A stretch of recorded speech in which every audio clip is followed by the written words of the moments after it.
ഹരേ കൃഷ്ണ. ഭൂലോക വൈകുണ്ഠമായ ഗുരുവായൂരിലെത്തിയാൽ ഒന്നും പറയാതെ എല്ലാം അറിയുന്ന, ഒന്നും ചോദിക്കാതെ എല്ലാം തരുന്ന നമ്മുടെ ഗുരുവായൂർ കണ്ണൻ്റെ മുന്നിൽ ചെന്നാൽ ദുരിതങ്ങളെല്ലാം മറക്കും.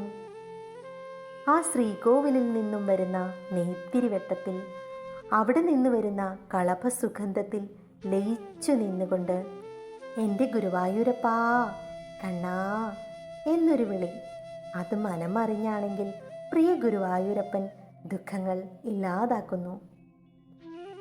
ആനപ്പുറത്ത് എഴുന്നള്ളി നിൽക്കുന്ന നമ്മുടെ പൊന്നു ഗുരുവായൂരപ്പനെ മനം നിറയെ കണ്ട് തൊഴുതു പ്രാർത്ഥിച്ചോളൂ. ഹരേ കൃഷ്ണ.